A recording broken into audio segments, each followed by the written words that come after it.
네, 안녕하세요. 5월 14일 글로벌 헤드라인 뉴스 발표 시작하겠습니다. 코스피는 2730선으로 마감이 됐고, 0.11포인트 상승 마감했습니다. 그리고 개인은 마이너스 1800억 정도, 그리고 외국인은 800억 정도 매수했습니다. 기관은 1200억 정도 매수했고요. 코스닥은 862.15포인트 마감했습니다. 0.9포인트 상승했고, 개인은 마이너스 2,500억 매도했고, 외국인은 2,000억 매수, 기관은 600억 매수 마감했습니다. 그리고 나스닥 같은 경우는 16,388포인트 마감했고요. 전일 대비 29포인트 상승한 수준이고, S&P 500은 5,221.41포인트 마감했습니다. 원달러 환율 같은 경우 1370원으로 높은 수준 계속 유지하고 있습니다. 원 엔화 환율도 875원대로 낮은 수준 유지하고 있습니다. 유가는 이제 80달러 밑선으로 계속해서 좋은 모습 보여주고 있고요. 휘발유 가격은 1703원 정도 유지되고 있습니다. 국제 금 가격 2343달러 유지되고 있고, 국내 금은 이제 10만 2,900원, 거의 10만 3천원 선입니다. 비트코인은 이제 8,600만 원 기준, 5월 14일 기준으로 유지되고 있습니다. 어, 주요 이슈로는 미국 100년 밸류업 따라잡을 수 있다라는 의견이 나왔는데요. 정상진 한국투자신탁 본부장님의 발언이었습니다. 이제 자본시장 밸류업을 위한 자산운용사 임원 간담회에서 이제 미국하고 한국의 이제 100년 밸류업 차이가 난다. 코리아 디스카운트를 이제 따라잡을 수 있다. 밸류업 제대로 해보자. 라는 의견인 것 같아요. 앞으로 이제 우리 국내 시장이 어느 정도로 코리안 디스카운트를 해소할 수 있을지 지켜봐야 될 것 같고요. 두 번째 이슈로는 하이브가 금감원에 어도어 부대표 조사를 요청했다. 라는데, 이제 하이브가 어도어 감사에 착수하기 일주일 전에 어도어 부대표가 하이브 주식 2억 원어치를 매도했다고 합니다. 그래서 이에 대해서 하이브가 문제를 삼아서 조사 요청을 한 것 같습니다. 그리고 이제 미국 물가지수 발표 앞두고 계속되는 눈치 보기 장세. 이제 코스피는 소폭 상승 마감했다. 4월 미국 PPI와 CPI 발표를 앞두고 관망세가 지속되고 있습니다. 미국 무역 갈등 등 수혜 업종별 순환매가 진행되는데, 장중 이제 외국인 선물 순매수도 들어오고 좀 혼조세가 보이고 있는 상황입니다. 음, 다음으로는 이제 가장 큰 이슈죠. 모든 수급 이슈가 구리 가격 상승을 지지하고 있다. 추가 상승으로 구리의 레벨 변화 가능성이 점쳐지고 있습니다. 4월 투자증권 보고서였고요. 관련 ETF, ETN, 채굴기업 투자도 계속해서 잇따르고 있습니다. 구리 공급에 대한 이슈와 수요에 대한 이슈 모두 가격에 대한 지지를 해주고 있는 상황입니다. 그래서 우리도 이제 구리 관련주들 관심 많이 갖고 투자도 하면 나쁘지 않을 것 같습니다. 그리고 여섯 번째 이슈는 실적과 예상이 너무 다르다. 증권사 적중률이 단 15%. 이제 증권사들이 1, 4분기 상장기업 영업이익 적중률이 15%에 그친 것으로 나타났다고 합니다.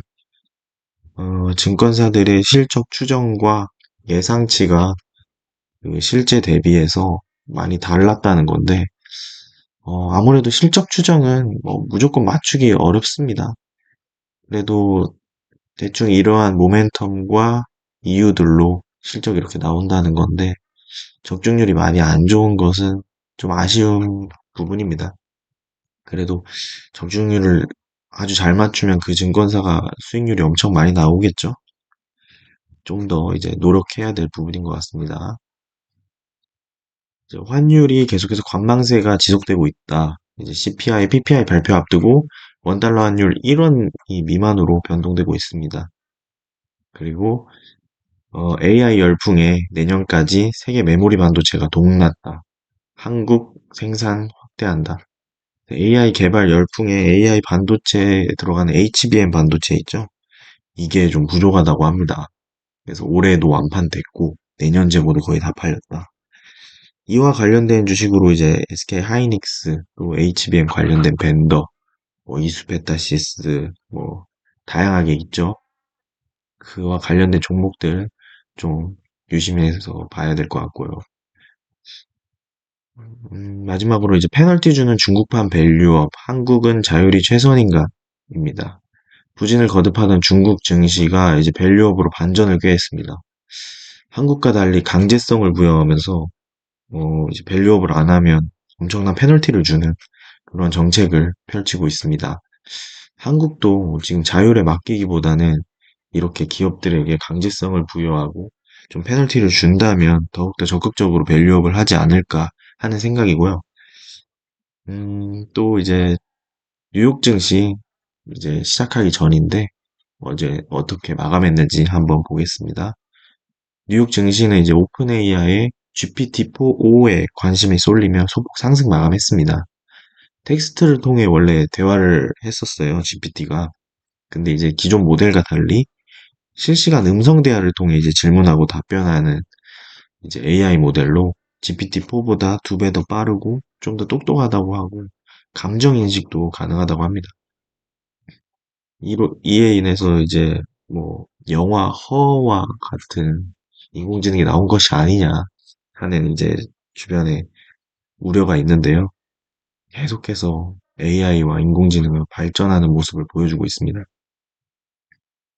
그리고 인텔도 이제 아일랜드 공장 건설을 통해 파운드리 사업을 확장하고 있고 애플 또한 WWDC에 앞두고 비전 프로와 신제품을 준비하면서 상승 마감했습니다. 테슬라와 전기차 업체들 또한 바이든이 중국 전기차에 대한 관세 100%로 올리며 견제가 들어가서 전기차 시장에도 오랜만에 상승이 나왔습니다. 어, 관세 관련돼서는 리튬 그 전지 배터리도 중국에서 많이 싸게 팔고 있잖아요. 그것도 관세 50% 정도 올렸더라고요. 그래서 전기차 관련돼서 중국이 시장을 과점하고 있었는데 이거를 어떻게든 좀 과점하지 못하게 견제하는 모습이 나오고 있습니다.